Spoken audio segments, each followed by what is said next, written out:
Este espacio va a ser grabado para que sepan todos ustedes como participantes.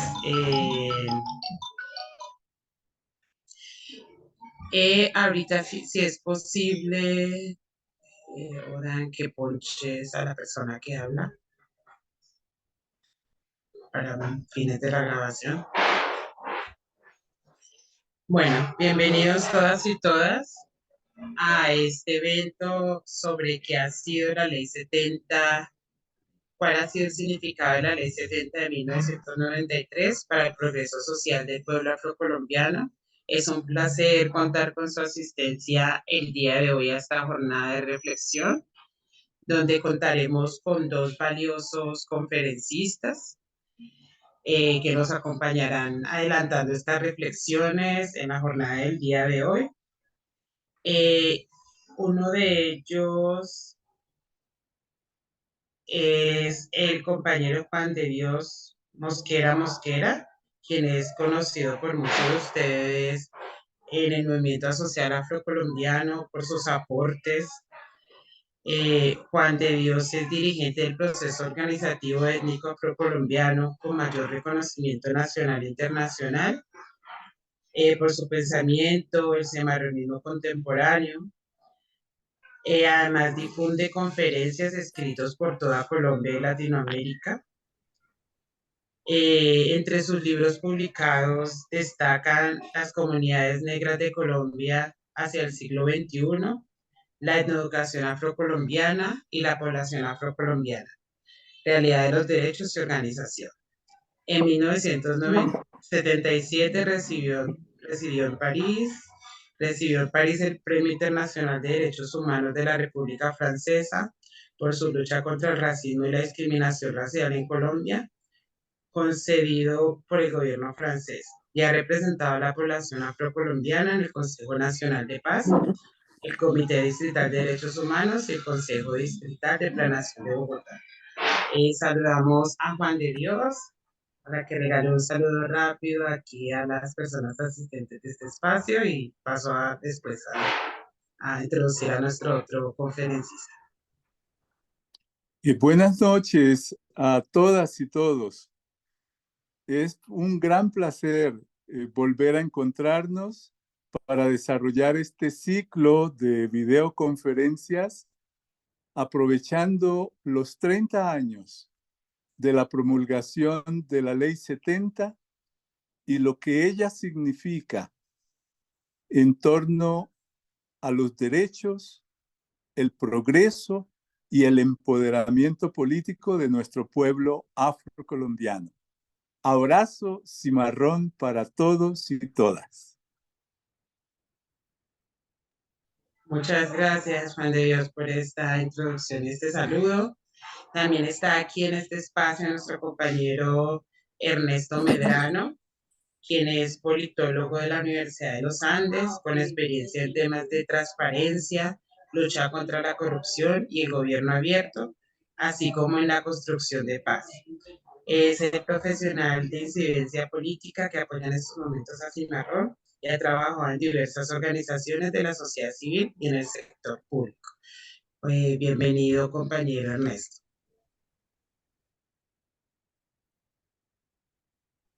Hola, buenas noches a todos y todas. Es un gusto, un placer estar aquí con ustedes, acompañándome en este evento. Un saludo a Juan de Dios, Diana, Adán y... Buenas noches, Ernesto. Buenas noches, Juan de Dios. Bueno, bienvenido Ernesto a esta jornada de reflexión sobre lo que ha sido el significado de la Ley 70 para el pueblo afrocolombiano. En esta jornada para ustedes vamos a adelantar este panel a través de 4 preguntas que cada uno de ustedes tendrá la posibilidad de responder en un tiempo de 7 minutos. Y después abriremos el espacio para que las personas del público que nos escuchan desde cada una de sus ciudades puedan realizar su intervención. Bueno, entonces vamos a iniciar con la primera pregunta para que podamos ir realizando la conversación. La pregunta es, qué ha sido significativo de la Ley 70 de 1993 para el progreso social del pueblo afrocolombiano? Entonces, no sé si iniciamos con Juan de Dios.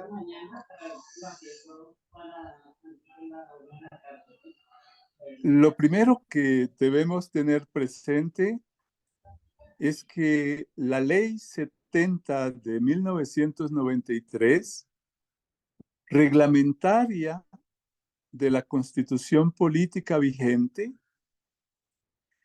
es la primera ley dentro del Estado de Derecho y de derecho social vigente en Colombia, la primera ley que reconoció la presencia física como parte de la población y la nación colombiana, de la población afrocolombiana, de los descendientes de las personas africanas esclavizadas por los españoles en el territorio primero de la Nueva Granada, el virreinato colonial imperial español de la Nueva Granada, y luego de la República de Colombia.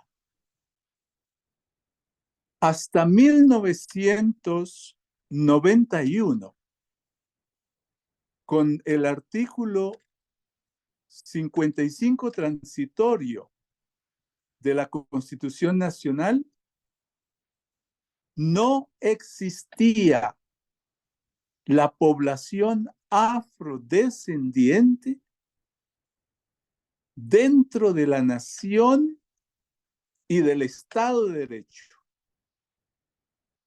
Desde la Ley Segunda de 1851, Ley sobre la libertad de los esclavos,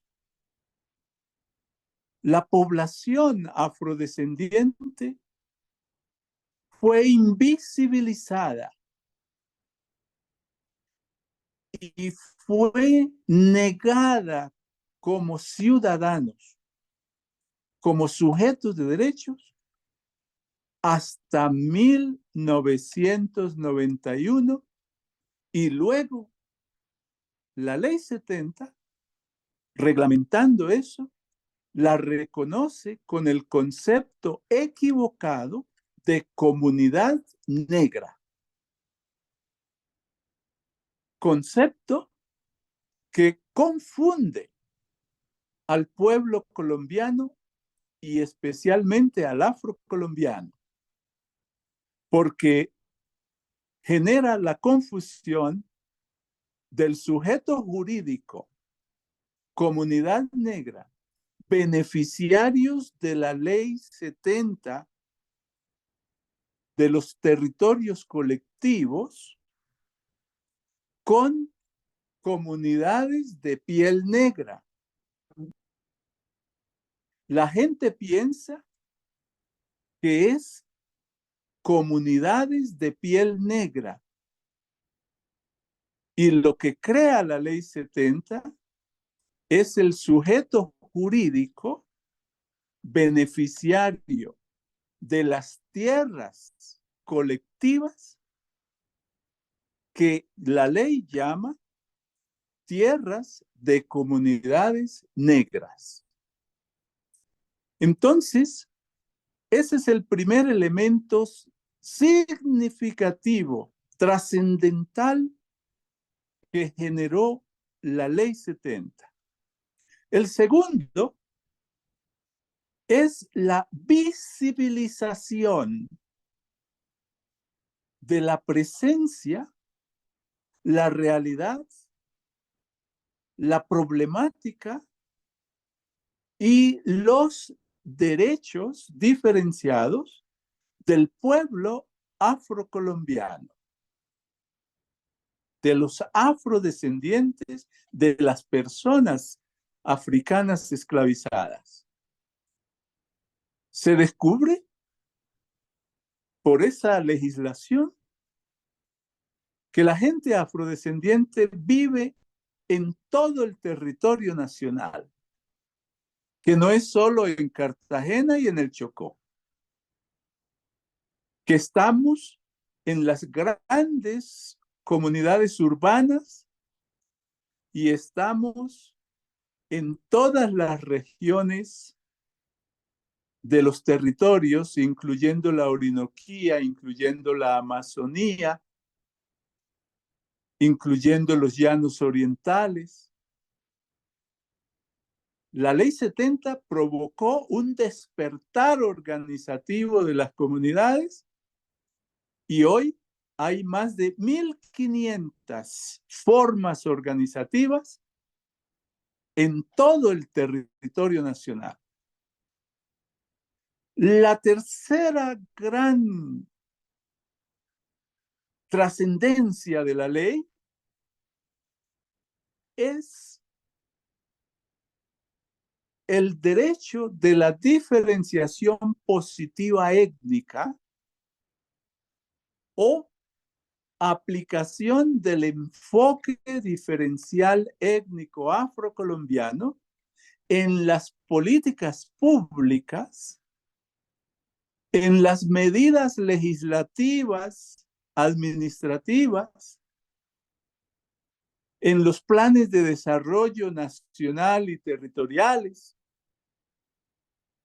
O sea, reconocer, visibilizar a la población afrocolombiana dentro de la gestión estatal y gubernamental.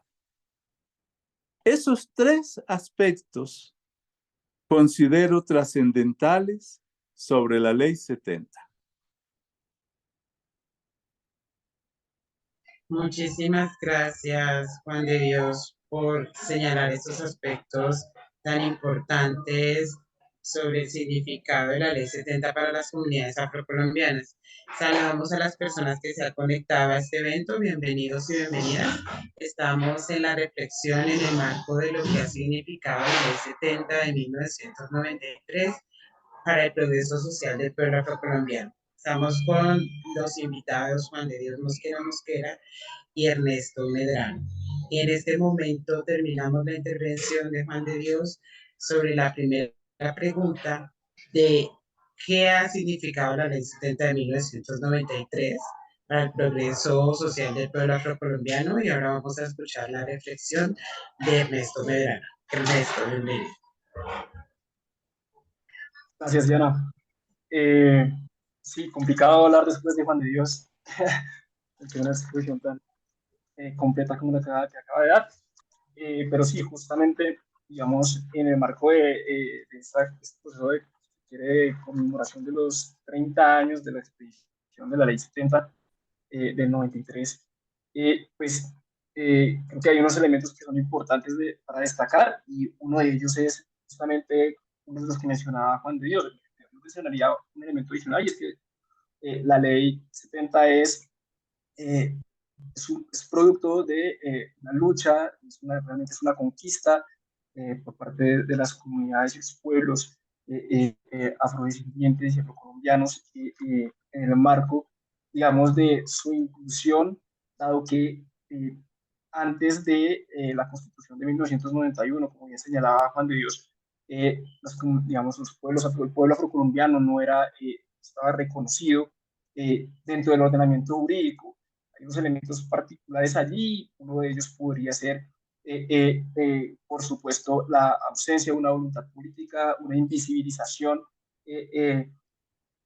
discriminatoria hacia el pueblo afrocolombiano, pero adicionalmente es un elemento sumamente importante es tener en cuenta que, digamos, tras la abolición de digamos, la esclavitud de 1851, y la Constitución de 1886, las comunidades afrocolombianas, pues, el pueblo afrocolombiano no fue incluido dentro dentro de ese reconocimiento como sujeto de derechos, y creo que, digamos, eso es un elemento central. Inclusive, si uno hace la comparación en esta discusión, justamente ya constituyente, digamos, antes de la Constitución de 1991, se mencionaba en algunos casos, por ejemplo, que las comunidades indígenas, por ejemplo, eran, digamos, salvajes, pero en el caso de las comunidades afrocolombianas ni siquiera se mencionaban las comunidades de los pueblos, el pueblo afrocolombiano, la población afrodescendiente. Creo que esos son elementos, digamos, constitutivos que nos muestran justamente el proceso de una lucha y una conquista que se logra en el marco del proceso constituyente de 1991, en 1990, que da como a la Constitución de 1991. Digamos, en ese momento, pues, el proceso de las comunidades del pueblo afrocolombiano se acompaña justamente de diferentes actores de la sociedad civil, grandes líderes y representantes del pueblo afrocolombiano que, digamos, redunda, si se quiere, con la inclusión justamente en este artículo 55 transitorio, pero que no estuvo presente digamos, de manera completa, al menos, en el proceso, digamos, constituyente de 1990 y en la discusión. Y por eso justamente se crea un artículo transitorio que va a mostrarnos justamente ese derrotero de temporalidad, digamos, como que el tema, digamos, del reconocimiento de la población afrocolombiana puede ser pospuesto a lo largo del tiempo, y justamente pues, en el artículo 55 transitorio de la Constitución lo que establece es que exhorta al Congreso de la República para que legisle en reconocimiento de la población, digamos, afrocolombiana. Entonces creo que eso es un elemento, digamos, central de esta discusión, digamos, digamos, teniendo en cuenta otros un par de elementos adicionales,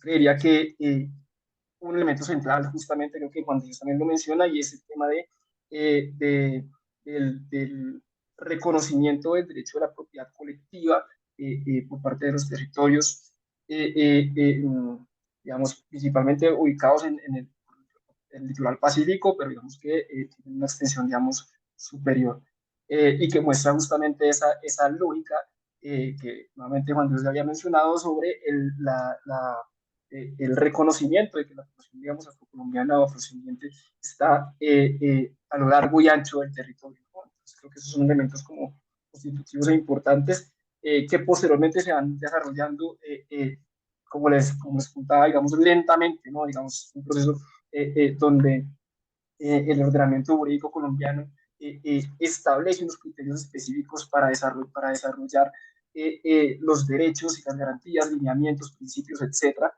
que redundan en la lógica de que lo que no esté escrito en la norma básicamente no existe. Eso es un elemento fundamental de reconocimiento y una conquista importante para el pueblo afrocolombiano.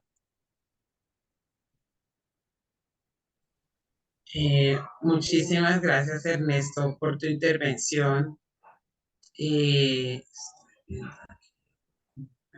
Muchas gracias por tu intervención.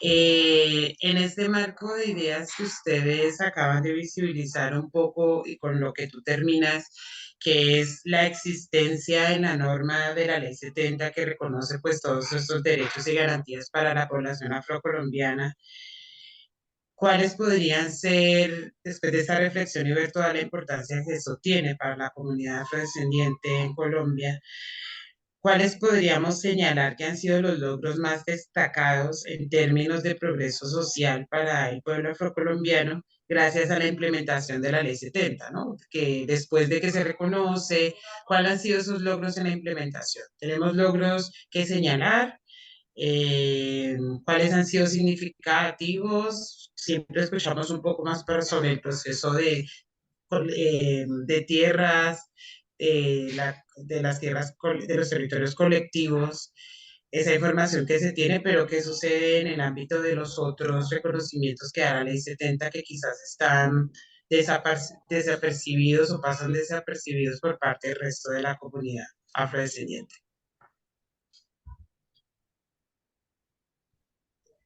Ernesto, sigue tú. Listo, sí. Pues digamos, un elemento, digamos, importante ahí sería, digamos, comprender el recorrido, ¿no? Digamos, el recorrido arranca con la sanción de la ley de la Constitución del 91, posteriormente en 1993 se sanciona la ley 70. Sin embargo, el proceso, digamos, de reconocimiento justamente de las garantías, de los principios, lineamientos, derechos, pues es un proceso lento que, digamos, casi que se consolida, o se empieza a consolidar a partir de 1996, básicamente con el decreto 1627 digamos, del 96, pero que establece, digamos, unos criterios orientados hacia la educación, ¿no? Es una suerte de garantías en materia educativa para la población afrocolombiana. Eh, eh, y digamos, a partir de ahí se empiezan a materializar algunas acciones tendientes a desarrollar, si se quiere, si se quiere desarrollando la normatividad existente, pero nuevamente pues, es un proceso lento. Em, desde el 2000, digamos, empiezan a aparecer más decretos reglamentarios. Sin embargo, por ejemplo, en el caso del decreto, digamos, de educación que crea las becas en el ICETEX, digamos, los créditos becas en el ICETEX para el Fondo de Comunidades Negras, pues es complicado porque, pues, según, de acuerdo con los datos, lo que se evidencia es que, digamos, un proceso digamos, se lanza cada año y es más la demanda que la oferta, digamos que es un elemento, si se quiere, normal, pero en el caso de las comunidades afrocolombianas, teniendo en cuenta que esto está orientado, si se quiere, casi que hacia una acción afirmativa, donde vamos a resarcir o reparar una suerte de daño causado justamente por estas lógicas, digamos, de la esclavitud, discriminación, etcétera, eh, eh, con relación a una población, pues creo que es un elemento particular, digamos, las cifras más o menos rondan por los lados de que se presentan más o menos 15.000 personas, 15.000 estudiantes afrocolombianos por un cupo de 2.300, 2.500 y 3.500, 2.500 y 3.500 becas, digamos, lo que nos digamos justamente esa, esa, esa ausencia, digamos, del desarrollo mismo, justamente porque ahí, digamos, de manera adicional en el decreto que crea este fondo también se establecen las partidas presupuestarias, que es un elemento central de la norma. Entonces, pues en ese marco creo que si bien la norma en sí misma es un logro importante, es una conquista, hay algunos elementos, digamos, restrictivos justamente en ese marco de dinámicas de discriminación, que, digamos, si uno amplía un poco más el panorama, va a encontrar, digamos, mecanismos también orientados hacia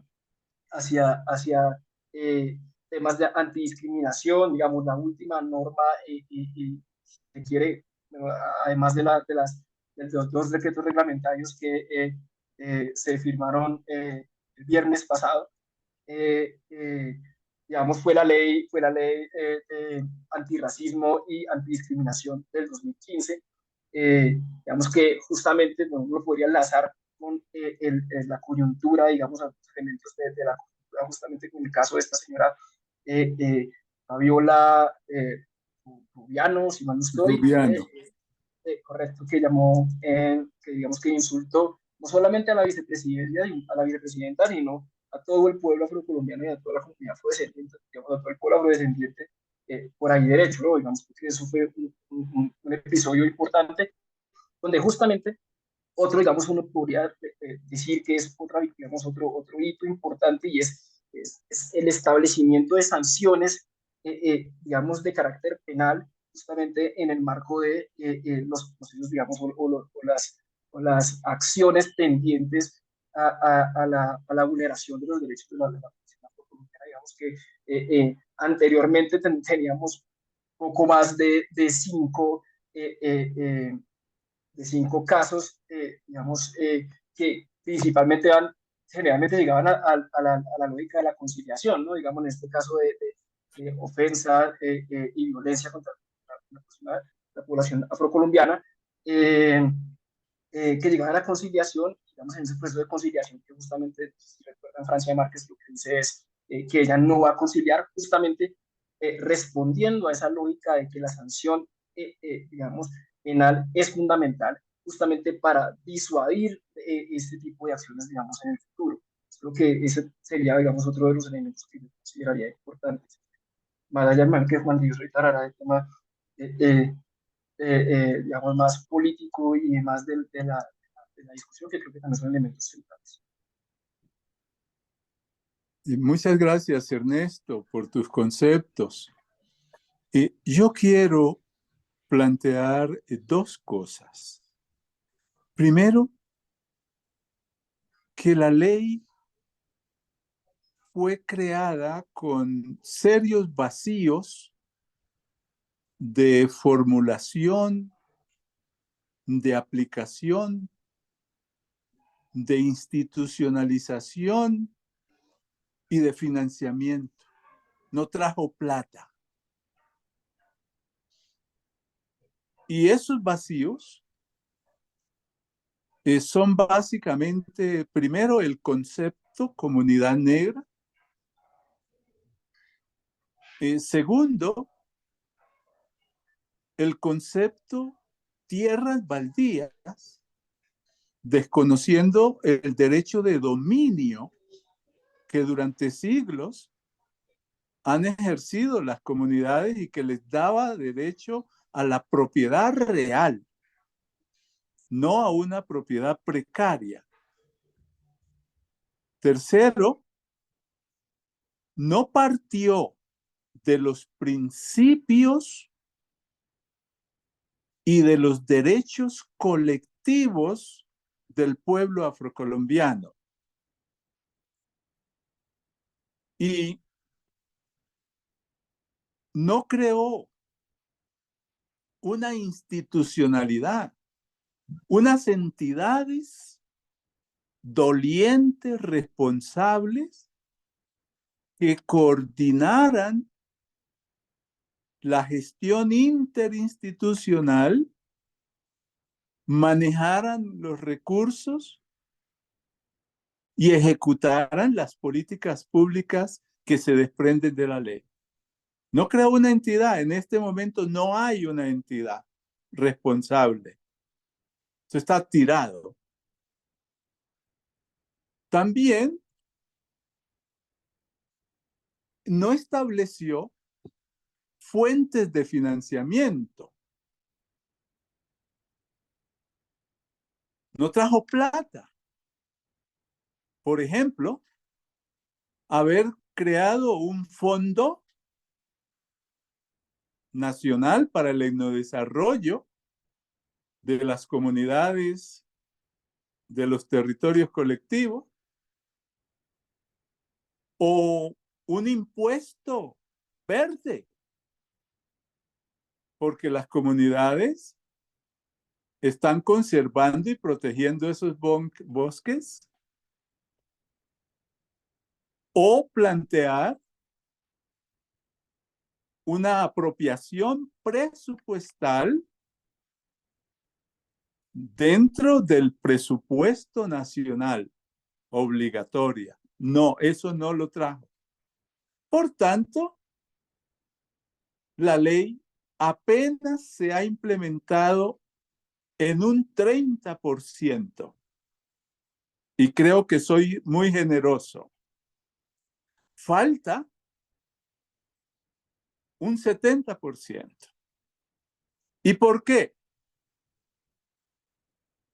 ¿Cuáles son las políticas que se generan de la ley 70? La primera es la creación de los territorios colectivos llamados tierras de comunidades negras. Segundo, la planeación del desarrollo afrocolombiano a través de un plan nacional de desarrollo de la población afrocolombiana que cada gobierno debe formular en los 6 meses iniciales a su posesión y que debe integrarse dentro de la ley del Plan Nacional de Desarrollo. O sea, se formula el plan afrocolombiano y se insertan los proyectos estratégicos en el Plan Nacional de Desarrollo. Hasta este momento, todos los gobiernos han invertido la plata en la comisión del plan, en la elaboración del documento, pero ninguno ha introducido los proyectos estratégicos dentro del Plan Nacional de Desarrollo, incluyendo el gobierno del doctor Petro y la doctora Francia Márquez. No estábamos proponiendo la creación de un artículo especial que se llamara Reconocimiento, Justicia y Desarrollo de la Población Afrocolombiana y que ahí ubicaran los proyectos y las estrategias centrales con plata en torno al desarrollo de los derechos del pueblo afrocolombiano y los proyectos del Plan Nacional de Desarrollo Afrocolombiano. No lo aceptaron. La otra política que surge es la implementación de la etnoeducación afrocolombiana, que nosotros debemos interpretar como la implementación de un sistema educativo con calidad y con identidad cultural y pertinencia en las comunidades, los municipios y con las personas afrodescendientes. La etnoeducación como una herramienta para empoderar al pueblo afrocolombiano, a nuestra niñez y juventud dentro de la sociedad. Una educación que en los municipios aplique el concepto de calidad e implemente los valores de la identidad cultural o colectiva afrocolombiana. La otra política es la creación de la enseñanza de los estudios afrocolombianos en el sistema educativo. Una conquista trascendental. Todos los colombianos y colombianas tienen derecho a conocer, a comprender y a valorar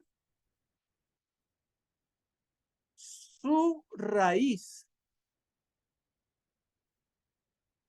sus fundamentos africanos colombianos, porque solo conociendo bien el protagonismo, la gran contribución de los africanos en la fundación, la construcción,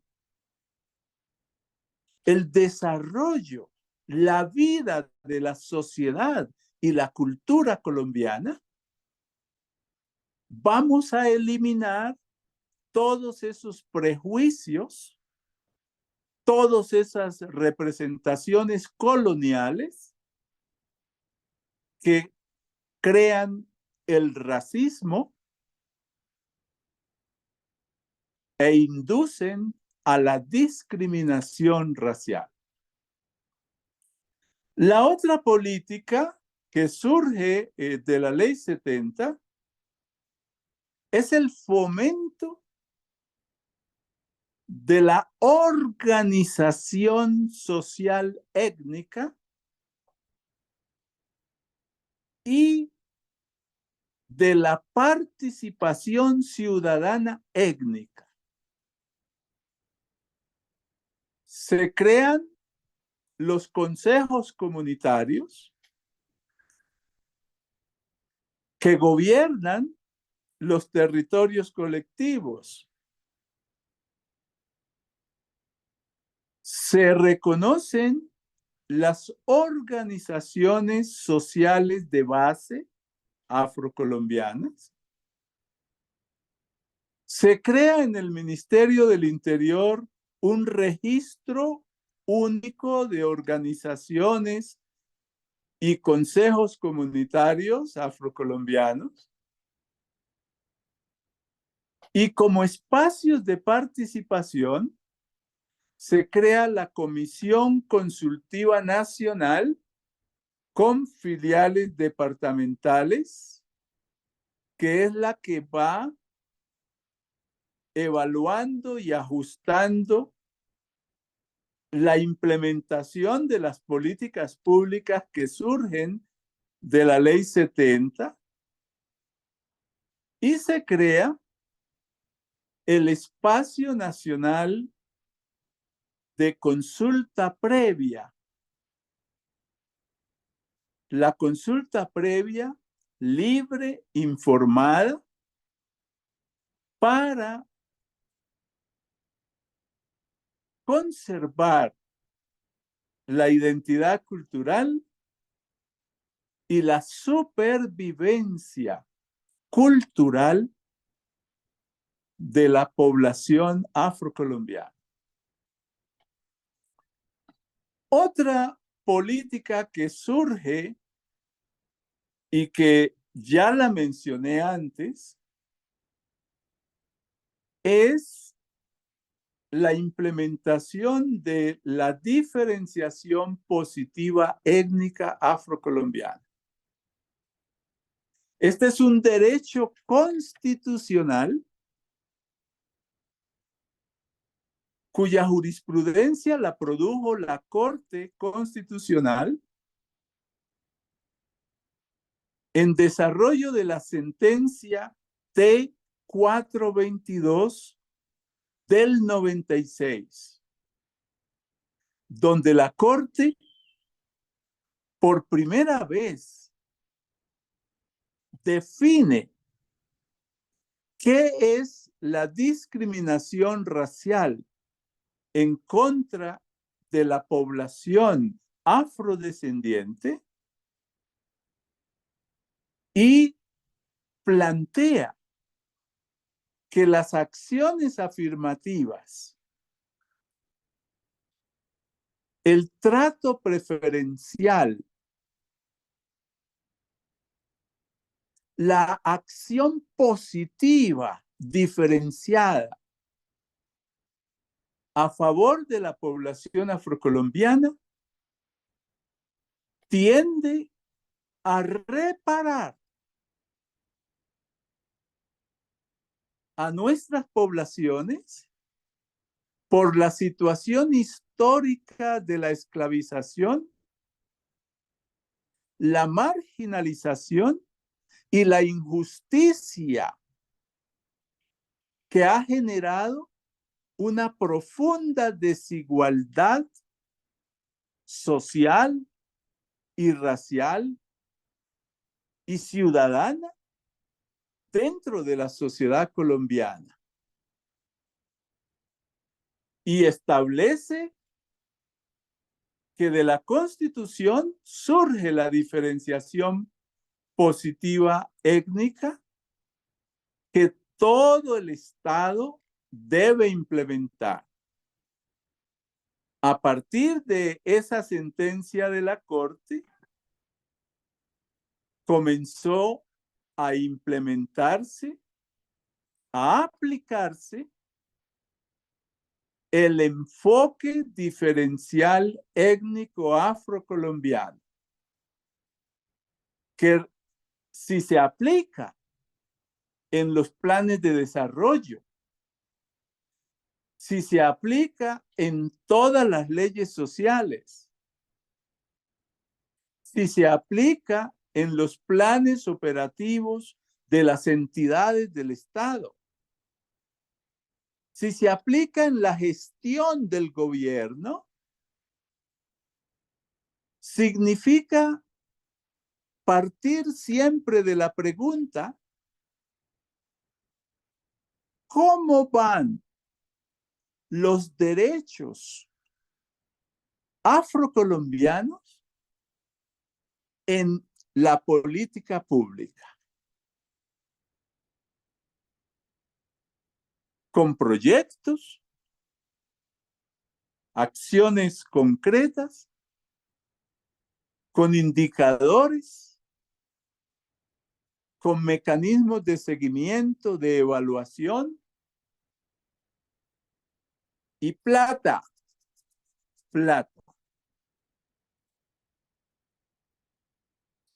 Alrededor de esto,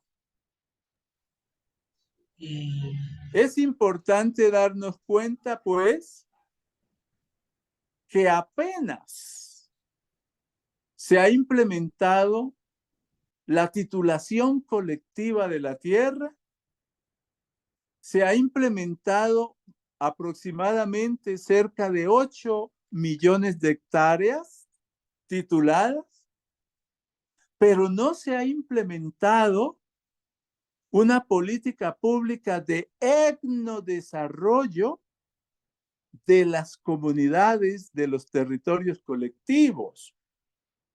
Están tirados allá a su suerte. No hay una entidad que lo coordine, que les permita generar el trabajo institucional del Estado y que ejecute las políticas y proyectos para su etnodesarrollo. Tampoco se ha implementado desde el Ministerio de Educación un plan nacional para la etnoeducación de los municipios y comunidades afrocolombianas, ni tampoco un plan nacional para la enseñanza de los estudios afrocolombianos en el sistema escolar. En torno a la discriminación racial, solo se sacó una ley que introdujo en el Código Penal la tipificación de los delitos de odio y racismo y discriminaciones, entre ellas la racial, pero se necesita una ley de igualdad de oportunidades, acciones afirmativas y no discriminación racial de la población afrocolombiana. Todo está por hacerse. Y otras cosas estratégicas que debemos comentar enseguida. Muchas gracias, Diana. Muchas gracias, Juan de Dios, por esta ilustración sobre estas limitaciones que tiene la Ley 70, que escuchamos que son enormes para la transformación social del pueblo afrodescendiente. Ahora vamos a ir con otra de las preguntas, pero antes de ir con esta pregunta, eh, podemos ponchar las imágenes. Antes de ir con otra de las preguntas, quiero recordarle a las personas que están aquí en la asistencia, gracias por participar, estas 52 personas que nos acompañan el día de hoy, y recordarles que por favor se inscriban su asistencia en el link que estamos compartiendo a través del chat, porque esta semana tendremos la actividades de 4 eventos de reflexión sobre la Ley 70 que les invitamos a no perderse. Hoy estamos con Juan de Dios y Ernesto Medrano y el día de mañana tendremos la participación Nuevamente con nosotros. Sí, nuevamente con ustedes, reflexionando un poco sobre la agenda étnica afrocolombiana en los 30 años de la Ley 70 y el Pliego Nacional de Peticiones que nos puede permitir profundizar un poco sobre lo que hay que solicitar al gobierno colombiano, teniendo en cuenta esta limitación en la implementación de la Ley 70. El día 30 de agosto estaremos con Rosa García Naya hablando sobre racismo estructural en Colombia y el día 31 con Silvio Garcés, que es experto en tierras y estaremos hablando sobre la revolución agraria afrocolombiana. Esos temas son muy importantes y van en el marco de la reflexión sobre la Ley 70. Entonces, los invitamos a participar y recordarles que la participación en estos 4 espacios permitirá que ustedes sean certificados por parte del Movimiento Nacional Afrocolombiano en la participación en este espacio de formación y reflexión sobre la Ley 70. Dando paso a eso y recordándoles, por favor, realizar su inscripción, vamos a seguir con la última pregunta que tenemos para nuestros invitados el día de hoy sobre este tema de reflexión que está siendo muy importante de la Ley 70. Y la pregunta final es, desde su perspectiva, ¿en qué aspectos específicos la Ley 70 ha contribuido a mejorar la calidad de vida y las oportunidades para las comunidades afrocolombianas en términos de desarrollo social, político y económico? Para este espacio, recordarles que tienen 7 minutos para poder responder, para que después podamos dar paso a nuestro querido público de que puedan realizar sus intervenciones. Escuchamos a Ernesto.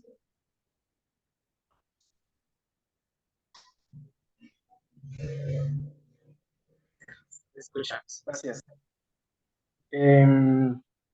Complicada pregunta, digamos, pues justamente en el marco, digamos, de la misma ley, eh, eh, pues digamos, las orientaciones, principios y lineamientos, que si bien, digamos, es claro que tienen vacíos específicos y de concreción, digamos, a la hora del ejercicio de aseguramiento de la materialización de los derechos, pues es evidente que hay bastantes limitaciones, pero digamos en el marco de los aspectos, digamos, que han mejorado la calidad de vida y las oportunidades de las comunidades agrocolombianas, consideraría que, digamos, pese a todo, a pesar de todo,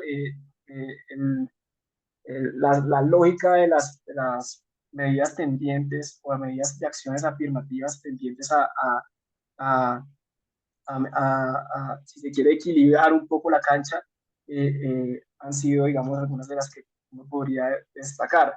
Sin embargo, nuevamente me iría hacia un elemento importante que tal vez no se mencionó en la parte de la sección pasada, la pregunta anterior, y es lo referente al capítulo 7 justamente de la ley, que hace referencia a no solamente a esta lógica de condiciones diferenciadas dentro de la misma ley 70 ya está incluyendo unos elementos que determinan la importancia de establecer los mecanismos especiales en materia de desarrollo económico. Creo que es un elemento fundamental para justamente garantizar la calidad de vida y potencializar las oportunidades de las comunidades afrocolombianas. Y en ese marco, pues es importante tener en cuenta que pues, ese capítulo, digamos, no está reglamentado. Si bien actualmente se incluye dentro del el Plan Nacional de Desarrollo actual, eh, eh, un elemento, un artículo específico, 351, si mal no estoy, eh, orientado, digamos, digamos, a la ejecución del plan de implementación y reglamentación de toda la ley 70. Eh, Esto, digamos, hoy no es una realidad, es un elemento, digamos, importante, digamos, a tener en cuenta.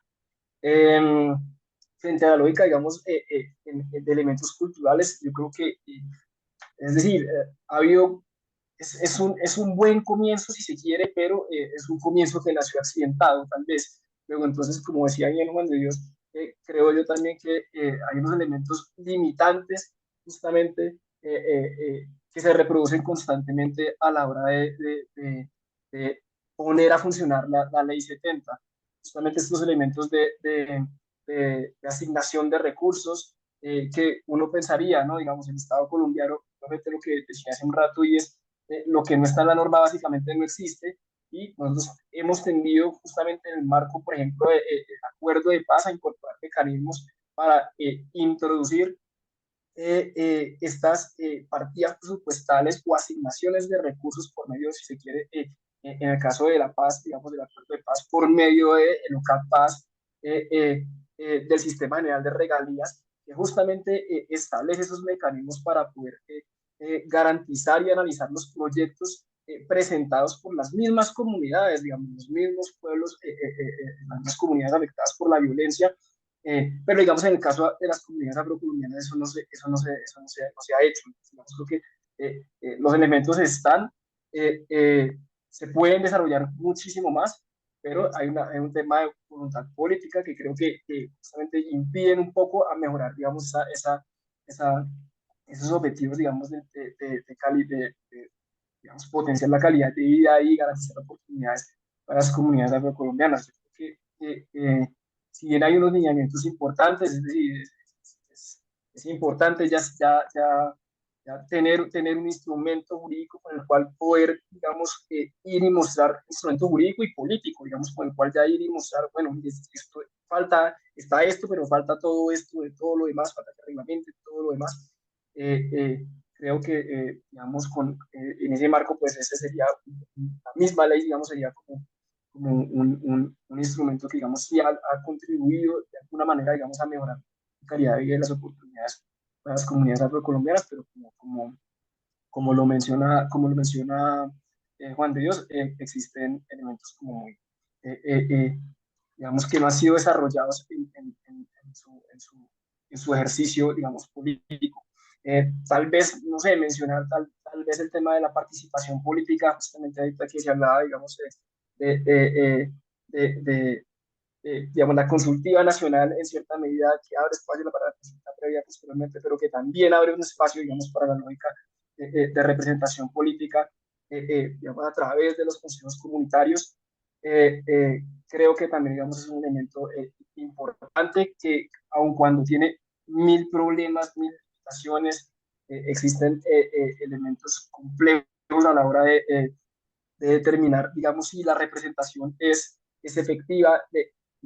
Alguna vez hablábamos con Juan de Dios y era ese tema de, de, de la flexibilidad normativa justamente a la hora del establecimiento de las candidaturas. No hay unos estándares, digamos, unos elementos fuertes que permitan, digamos, controlar un poco que las comunidades, digamos, étnicas, digamos, tengan un recorrido, digamos, o una representación, digamos, efectiva en materia político, me refiero a materia político-electoral.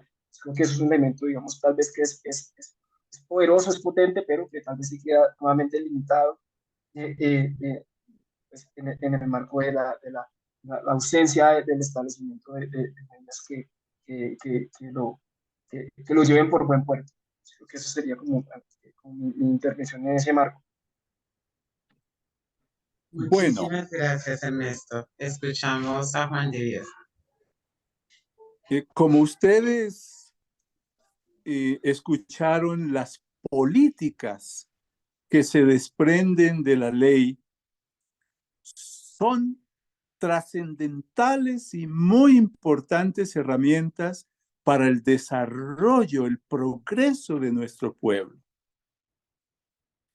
Pero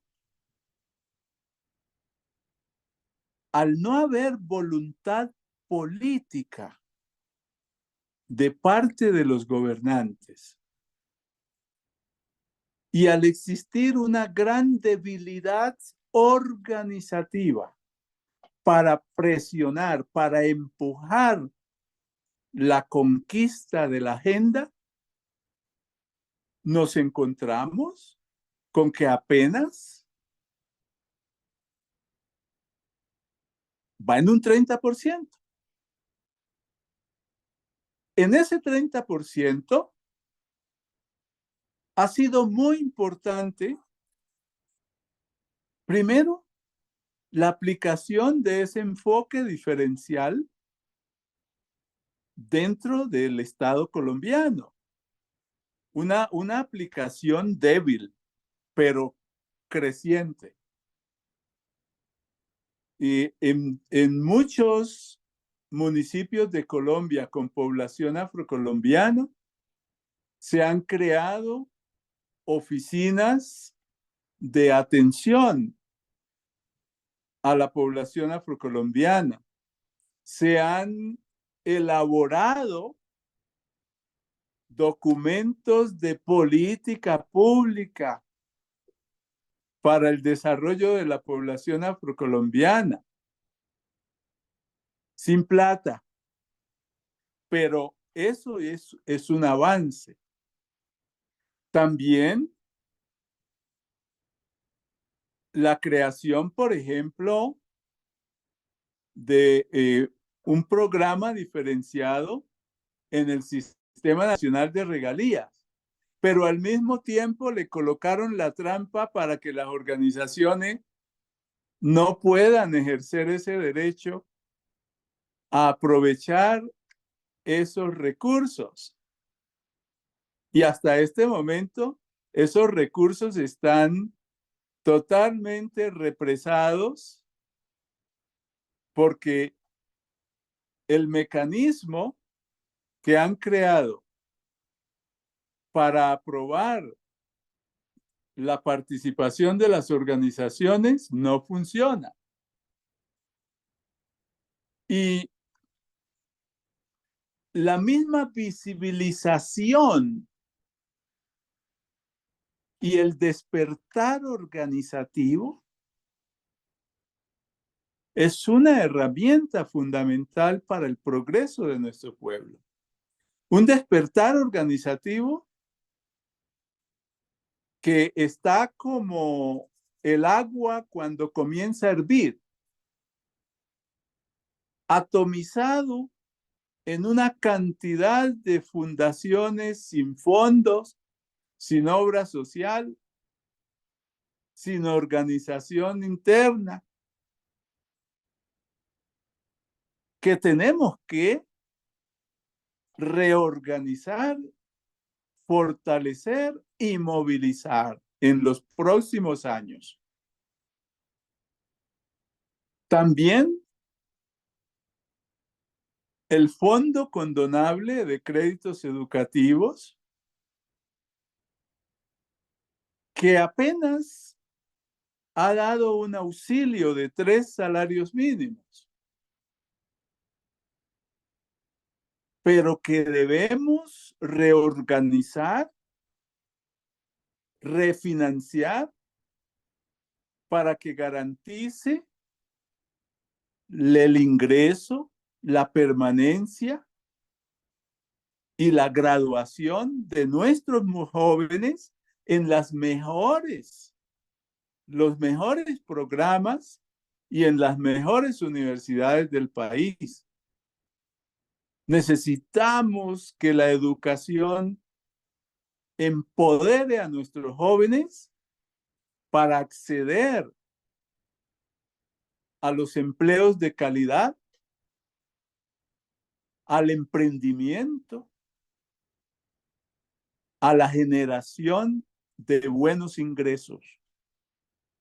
La educación de calidad y con identidad, la etnoeducación. Y ese fondo es una herramienta fundamental si lo fortalecemos para que no siga dando auxilios de sostenimiento, sino becas completas, porque las universidades hoy de calidad en el país cuesta una carrera de medicina 18 millones de pesos, la matrícula, el año. Y si el fondo les da nomás 3 millones de pesos, pues eso es para los tintos, para el transporte. No le va a garantizar al muchacho que permanezca y se gradúe en ese tipo de universidades. Entonces, como decía Ernesto, a pesar de los vacíos, a pesar de la falta de voluntad política de los gobernantes, la ley ha significado varios pasos en la subida de los pisos del ascenso social y del progreso de nuestras comunidades. La misma titulación de esos territorios colectivos se convierte en una garantía para que las compañías transnacionales mineras forestales no se apropien de nuestros recursos. Nos toca seguir luchando, fortalecer la organización y seguir luchando por la implementación de ese reconocimiento jurídico, no solo en la Ley 70, sino en todas las leyes reglamentarias de la Constitución Nacional. Llevar del papel a la práctica, al progreso de nuestras comunidades. Muchísimas gracias, Juan de Dios, por esta intervención, y a Ernesto también por las reflexiones que nos dejan en esta jornada. Ahora vamos a ir a la sesión de preguntas, pero antes de iniciar el espacio de preguntas, le recordamos el diligenciamiento del formato de inscripción. Recuerden que estas sesiones de participación en los 4 espacios que tendremos el día de hoy hasta el 31, mañana, pasado mañana y hasta el día 31 se van a certificar. Los espacios todos van a iniciar a las 6:30 de la tarde. Para que por favor se escriban. Hasta el momento se han inscrito solo 24 personas y en este espacio tenemos la participación de 54. Entonces, para que por favor saquen un momentico y se puedan inscribir. Por otra parte, recordamos que puedan seguir a Cimarrón en sus redes sociales, en Facebook, Instagram y Twitter, para que puedan enterarse de las acciones que viene adelantando el movimiento y también puedan compartir esta información. Finalmente, les vamos a compartir un documento de reflexión sobre la Ley 70 para que lo puedan leer. Es un documento corto que puede retroalimentar estas reflexiones que estamos teniendo en el marco de esta jornada. El documento se va a compartir a través del chat, entonces para que lo puedan descargar, teniendo en cuenta que una vez se termine esta sesión, no se pueden volver como a descargar los documentos. Vamos a abrir las preguntas, espacio a preguntas. Pido a las personas que vayan a realizar alguna intervención poder levantar la mano en Facebook, a la mano aquí en Zoom, perdón, o escribir a través del chat para poderle dar la palabra. Hasta el momento, pues le comparto a los compañeros, se han realizado dos preguntas. No sé si las personas que la realizaron harán alguna intervención. Mi compañero Arturo Castillo y alguien que aparece con el usuario Maumicha. Perdón, Entonces, ¿dónde me puedo inscribir? estamos en el chat compartiendo el link de inscripción. Vas al chat, ahí lo Bueno, yo no, nuevamente. como yo soy una persona nueva, no estoy, creo que no estoy en ese grupo de hecho. No, en este grupo de chat, el chat de Zoom, tiene un chat, tú vas como ahí en tu celular o dispositivo, hay un lugar donde hay tres punticos en el lado inferior de la pantalla y aparece chat. Ahí pueden ver el link que se está compartiendo para realizar la inscripción. Vamos a escuchar la intervención de alguien que pidió la palabra a través del chat. Carmen Emilia Paz Díaz, tienes la palabra. Agradezco a las otras personas que no han levantado la mano ni pedir la intervención, pues cerrar sus micrófonos.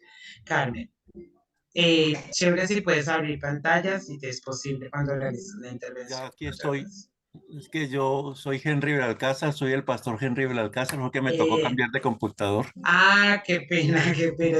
Saludos, Carmen, Henry. ¿Cómo tranquilo. está, maestro Juan de Dios? Muy bien, gracias. Contento de escucharte. Ay, gracias. Te Bueno, escuchamos. lo que yo quiero decirles es lo siguiente, o sea, pues yo estoy totalmente de acuerdo con lo que ha planteado Libardo, el maestro Juan de Dios, estoy totalmente de acuerdo. Ernesto. Pero hay algo que sí me está preocupando y precisamente lo estaba reflexionando hoy, que estamos conmemorando hoy 28 de agosto, la gran marcha del movimiento de los derechos civiles a Washington, ¿no? Donde se Así propuso es. ese discurso tan maravilloso del reverendo Martin Luther King. Tengo un sueño. Dicen los estudiosos, los sociólogos, los eruditos de esto, pues que ese momento de la marcha de los derechos civiles a Washington marcó como el culmen del movimiento. Pero Un también hito, dicen que sí. fue un momento de inflexión donde aparentemente todo como que empezó a decaer porque como que ya lo logramos todos y empezaron a decaer el movimiento. Porque dicen los eruditos, y yo estoy un poco de acuerdo con eso, es que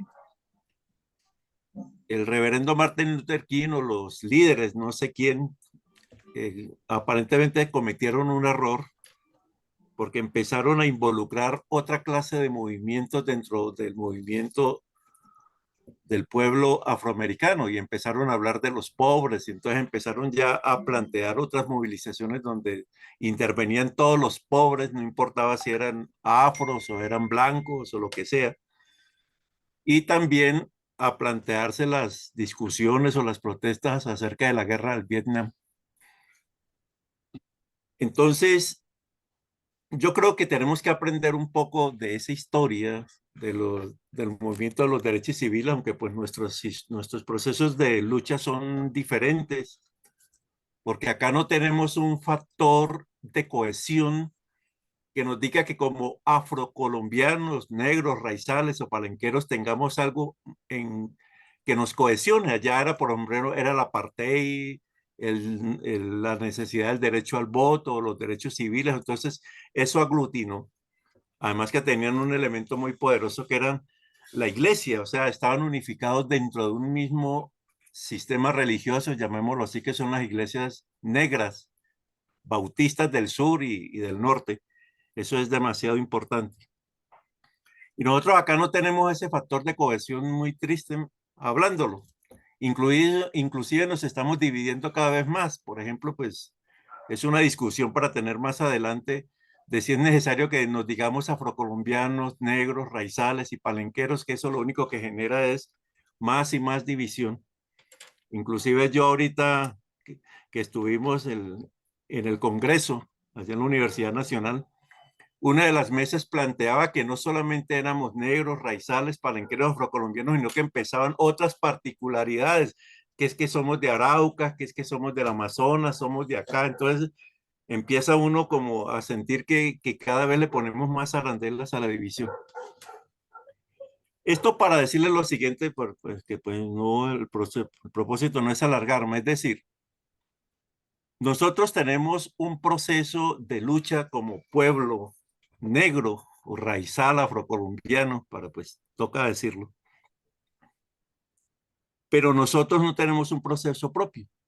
Nosotros estamos muy metidos en los procesos de la lucha de clases dentro de Colombia, o sea, es más importante la lucha de los campesinos, de los obreros y de todo lo que usted quiera, y nosotros estamos ahí como un apéndice, y esa es una de las razones por la cual no hemos tenido la fuerza, como decía el maestro Juan de Dios, organizativa para impulsar la ley 70, que es algo pues espectacular que nos ha sucedido y que se ha reglamentado solo en un 30%. Yo estoy feliz por lo que pasó este fin de semana, porque creo que se logró reglamentar por lo menos 2 capítulos que son casi el corazón de la ley y que es que era un imposible, pero pues falta el 70%, pero creo que el problema está allí. Es decir, nosotros no tenemos un movimiento propio.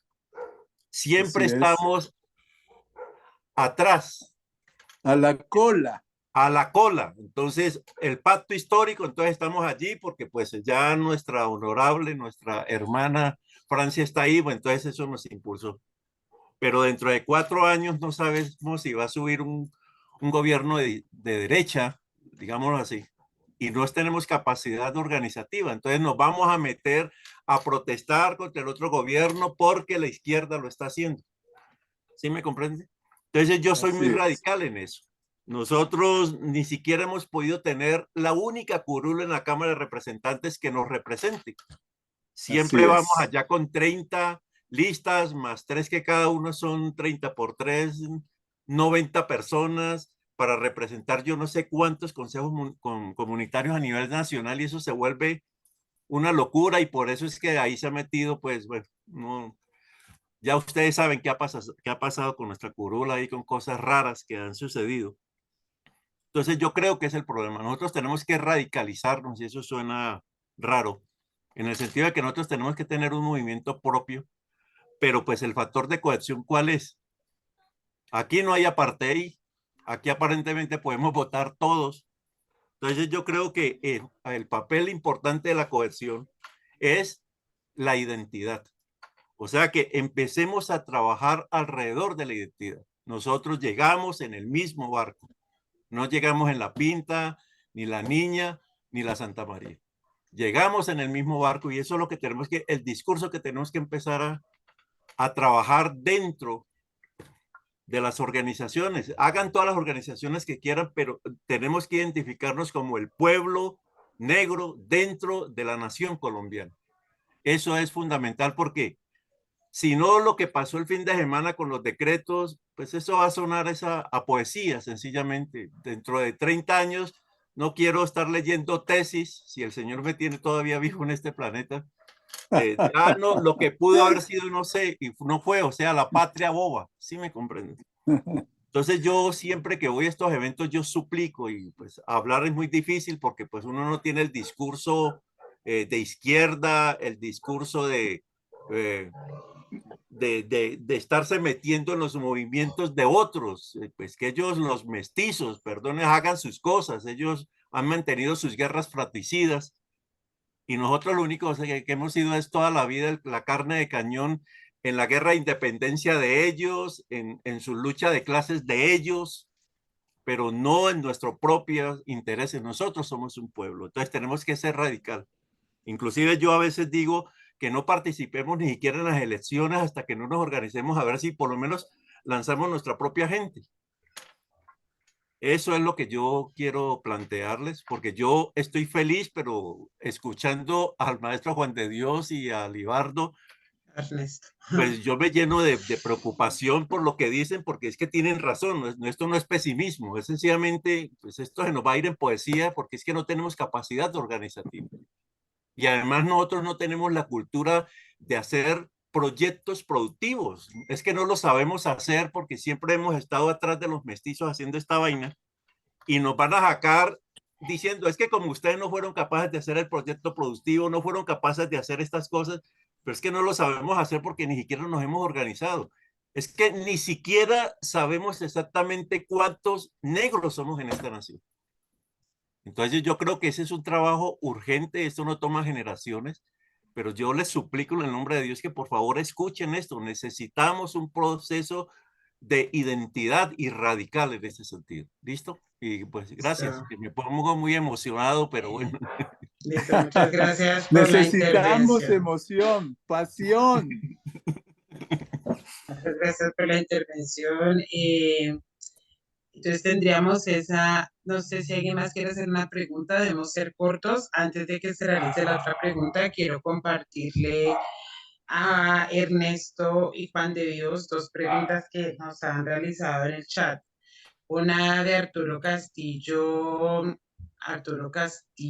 Torres, quien pregunta cuáles son los retos que nos interpelan para materializar las garantías de derechos y políticas establecidas en la Ley 70, teniendo en cuenta su bajo nivel de implementación. Y otra pregunta que realizó Mitchell, preguntando, ¿es oportuno gestionar una Ley 70 versión 2.0 que cobije estas nuevas realidades, los vacíos de la anterior versión y presione hacia una gestión efectiva, tanto en el compromiso del sector público, en todos los niveles territoriales, como de otros actores de la sociedad, en hacer real su implementación y que se puedan ir evidenciando por soportes cuantitativos y cualitativos el avance o retroceso de su puesta en marcha?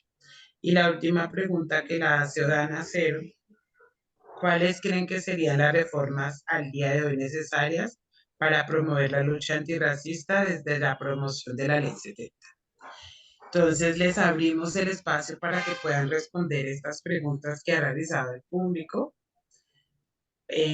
Para este espacio, a menos que alguien del público, otra nueva persona tenga una pregunta, ustedes tendrían alrededor de 7 minutos para poder ir cerrando el espacio. No sé si hay alguna otra persona del público que quiera realizar una pregunta. Les recordamos llenar también el listado de asistencia. No veo ninguna mano levantada de las personas aquí presentes. Listo, creería que no hay ninguna otra pregunta. Entonces nos vamos con estas preguntas para que ustedes las puedan responder aquí en el público. Y recordar que tienen 7 minutos, 5 sería genial. Listo. Entonces, Odan y Juan de Dios tienen el espacio. Y sigue Ernesto.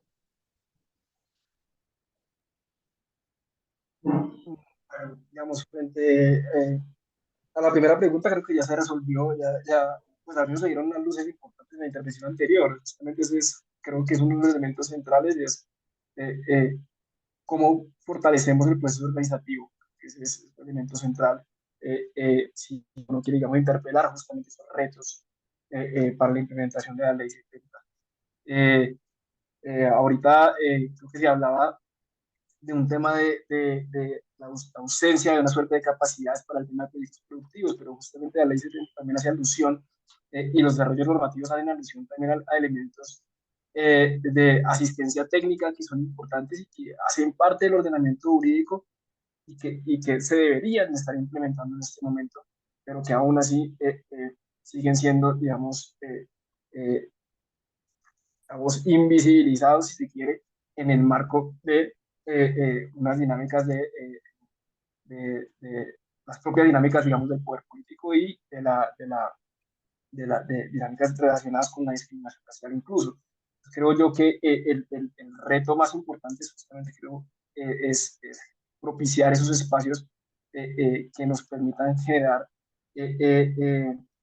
un sentir colectivo, unos escenarios de organización lo suficientemente potentes que propicien justamente la discusión, que nos lleven justamente a a desarrollar los lineamientos y mandatos e incluso a incorporar nuevos elementos en el desarrollo normativo en el marco de los derechos y garantías para las comunidades afrocolombianas, pueblos afrocolombianos.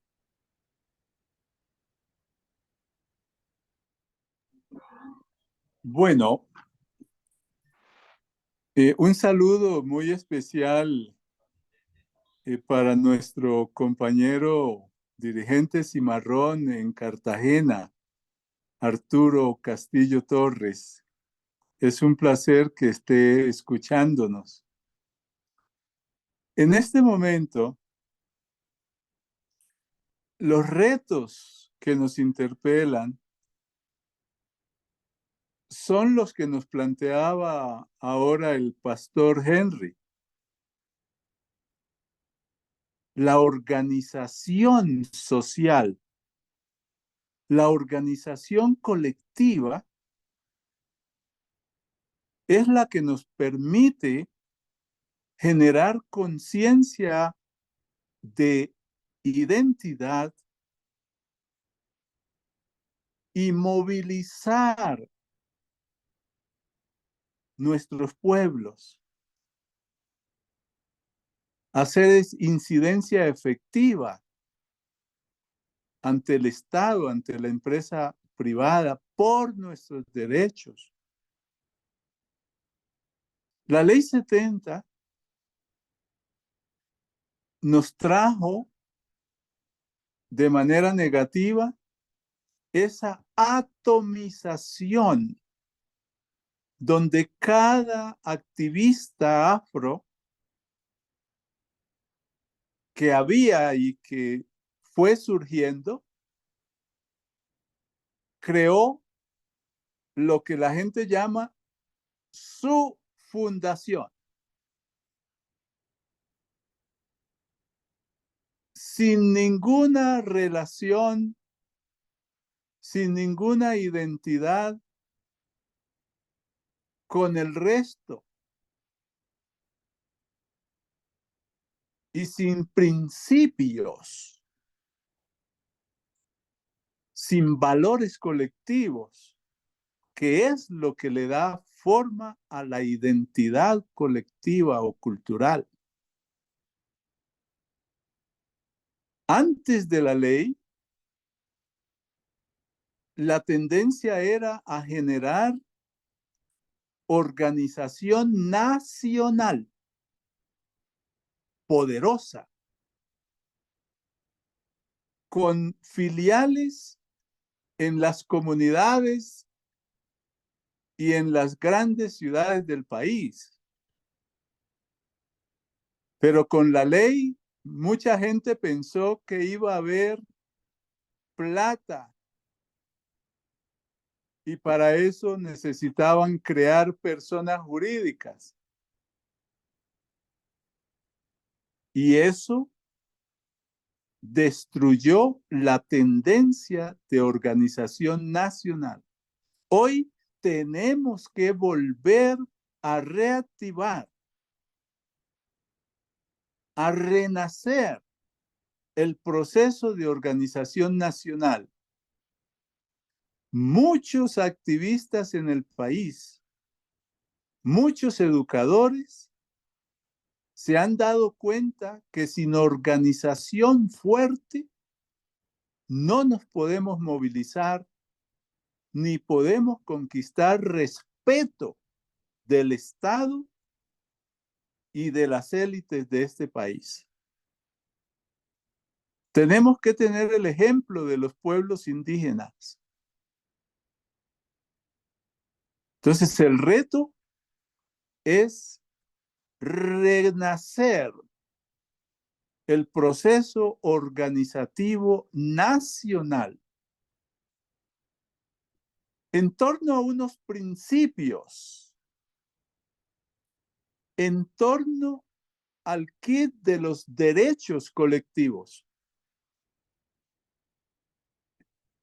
Cuando nos ponemos de acuerdo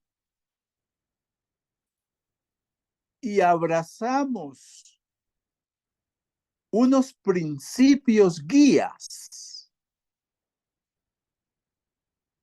Y esos principios son los que dirigen nuestro pensamiento, nuestra palabra, nuestra acción. Hay identidad. Si no hay esos principios, no podemos nosotros jamás generar identidad.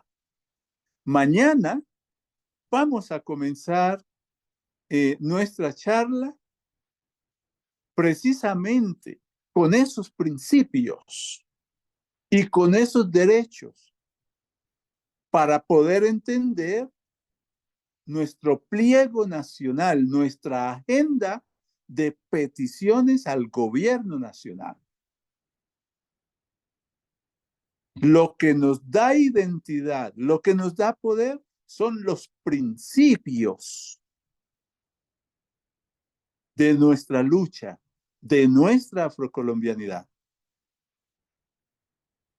Y una nueva ley, un saludo para Mauricio Mitchell, un abrazo allá en Medellín. En este momento, como ustedes ven, de la ley 70, lo que surge es diversas leyes, diversas políticas públicas. Hoy, esas políticas públicas, que es lo que la gente dice que falta por reglamentar,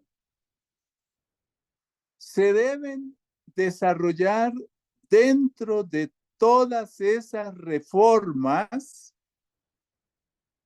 que está planteando el gobierno nacional.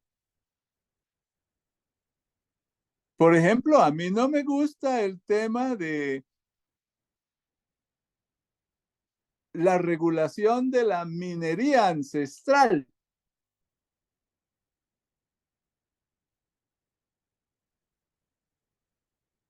El tema de los derechos